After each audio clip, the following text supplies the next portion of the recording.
Yo, what is up? What's been happening? Welcome back to another episode of Those Car Dudes.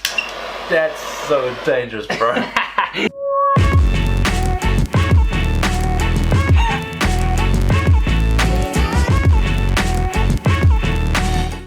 As you guys would have seen in the previous episode on Nathan's E30, we have confidently, keyword confident, very confident, remove the subframe at the back of Nathan's E30. I'm so excited. And today we're going to be showing you how to remove the front, because that needs to come out as well. So hoping this tutorial helps a few people, and let's get into it. Let's go.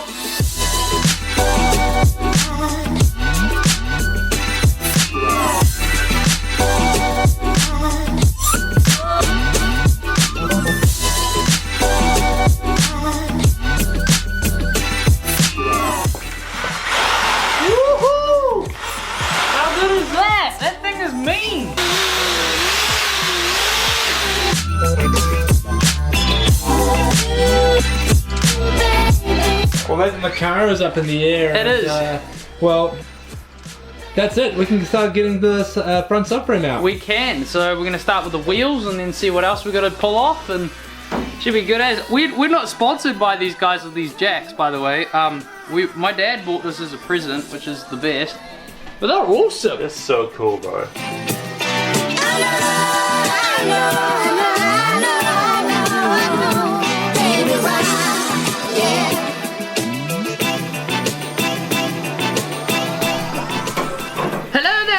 As you can see, it is super convenient that I have no engine in my car this one time. Most of you probably do have an engine in your car. I should hope so. I really hope so.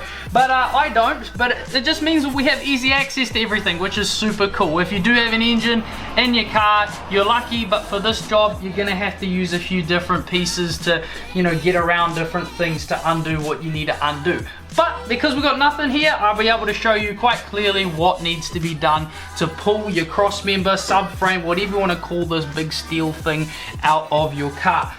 So we've got the steering linkage is one of the first things we need to undo. So we're going to unbolt it here so that it is separated from the steering rack. And then to get the steering rack out, we're going to keep it on the crossmember here, but we're going to pull out the ball joints from the hub. While we're down there, we're also going to pull the ball joints out from the lower control arms, and then on the back of the control arms, we've got the lollipop bushings, which is just held in by 2 bolts that attach to the chassis of the car. They need to come out as well. Once that's all out, I'm pretty sure that's everything, and then you can unbolt the cross member and it'll all lower out. Pretty straightforward. Again, if you've got an engine in here, might be a little bit more difficult, but we're going to show you how we did it anyway. As we can see, this E30 is completely stripped, and well, we have a pretty interesting engine powering it at the moment. Boom, boom. Nathan, are you super excited to have your E30 all done? I don't know, but I'm supercharged. How long do you reckon it will take for us to put all of this thing back together? Quite a bit. For those of you that don't know, the A4 is for sale. That's right, this is a commercial right now, and well, this A4 is for sale. So if you are keen for something sick, something slammed, something European, something Audi, something that has stance, you know, hit us up. So we're just removing the steering linkage from the steering rack, and I'm just going to unscrew it here. It's not going to pop out completely until we've actually lowered this out of the car, but it means that it's not hard up against the spline, so it'll release it, and then when we do pull it out, it'll just slide out real nice. Double ratchet? You're living your best life right now, Nathan. Oh yeah. I'm going to leave the ball joint stuff till a little bit later because I just realized we don't have a ball joint removal tool with us, so we'll have to pop down the road and get one. But in the meantime, I'm going to take off these 2 bolts here. These are the 2 bolts holding the lollipop bushing onto the lower control arm. Lollipop? So it's real simple. Yes, lollipop, that's what they call it. That is the official German term. Lollipop.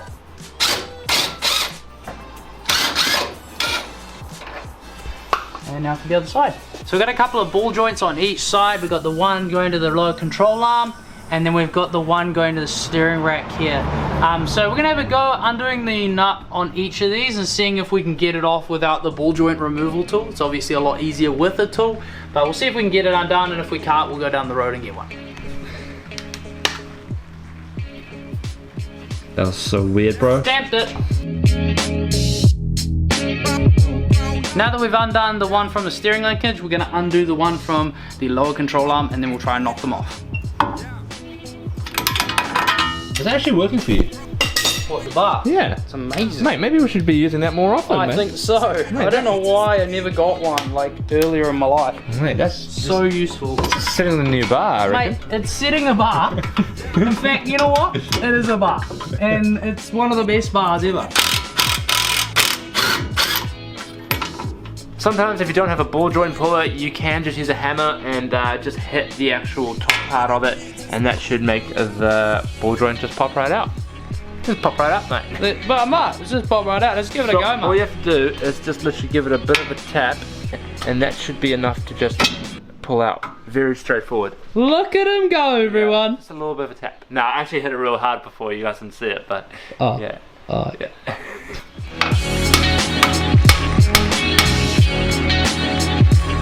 Sometimes if you don't have a ball joint puller, you can hit it, and if the hitting doesn't work, you could use something else, which will be a spanner. But we would recommend a ball joint puller.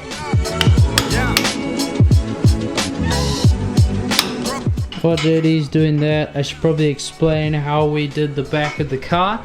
So we have gone to extra measures of safety, especially because we've never done this before, use one of these kinds of jacks.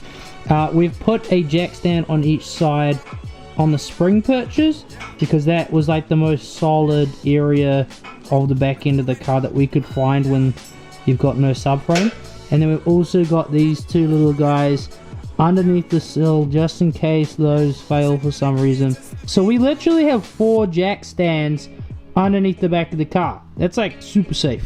Super safe. Super safe, Nathan. Super safe. Safe. It turns out that we actually need a ball joint separator. So we're gonna go get one. Let's go. Cut to the B-roll.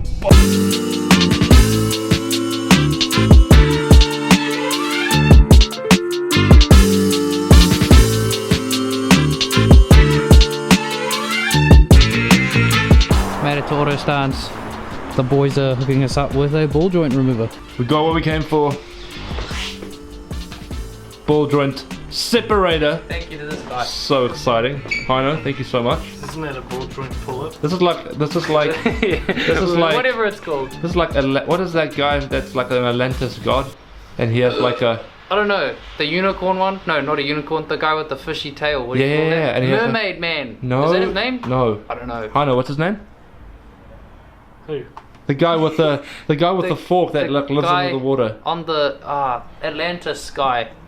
If you don't have a ball joint puller or a ball joint separator, just go and get one.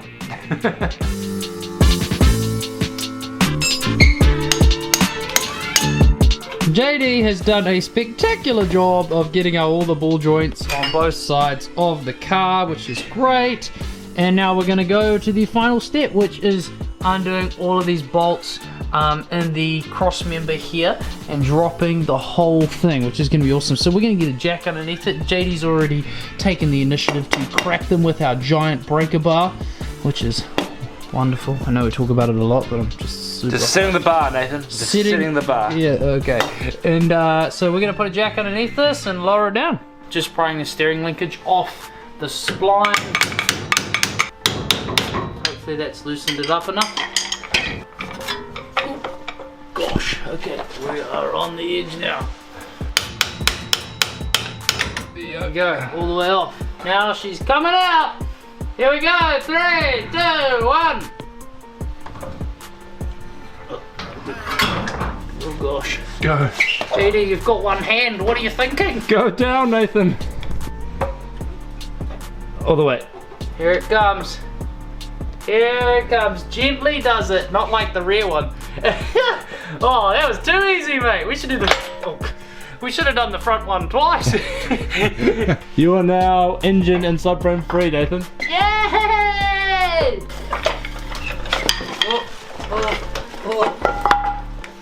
Oh. Look at that, mate. Well done, mate. High five. Wow.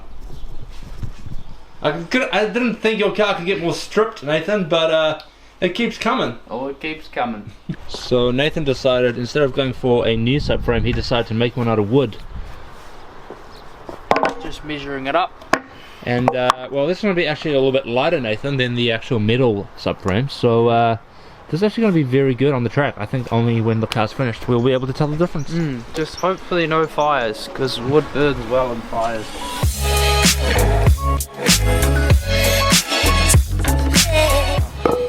Well done. We have it. And this is the Lumberjack Special. We've got a couple of pieces of 2x4 up there. Well, I don't know what size that is, to be honest. I'm no builder. But we got those up there. And JD's just stacking them so we've got a bit more height on the jack. He's going to jack it up there, sit it up where the old subframe used to sit, because that's probably the strongest point of the car up the front when you don't have a cross member in there. And jack that up. While that's jacked up, we're going to be able to lower this, because we've got the back supported as well on jack stands. And we can lower this, and then later on we'll put jack stands under here, under the jacking points. Oh, jacking point's actually here, I think. No, it's here. There we go. There. And then we can lower it on all 4 points of the car on jack stands. And we can start with the next stage, which is to paint the underside of the car so it won't go rusty. JD, I'm excited. You excited? Nathan, I'm so excited. I can't wait to get started. It's going to be so good. I don't even know where you are. Exciting. Oh my goodness. Where are you? I am What are you doing? in a magical world called Nathan's Garage. Alright, Nathan, let's go. Let's do it!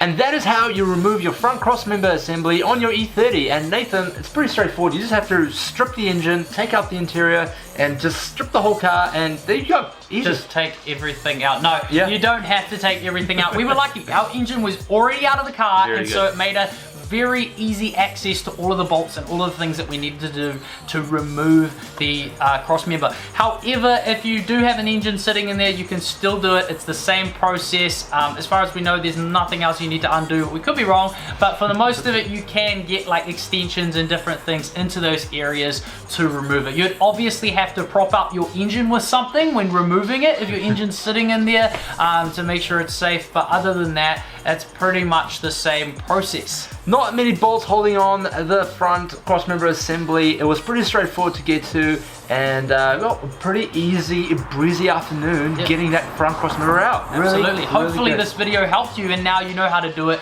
yourself. Very good, Nathan. Well, I'm so happy that we get to take one more step closer to having your E30 back on the road. Very, very exciting. So excited. And well, that's it. We're done. We're done. So good. That's We're it. so We're done. We're making progress. That's fantastic. I hope you guys are enjoying these videos. Let us know in the comments what you think. And well, follow us on Instagram. Hit that sub button and we'll see you in the next one. Peace out.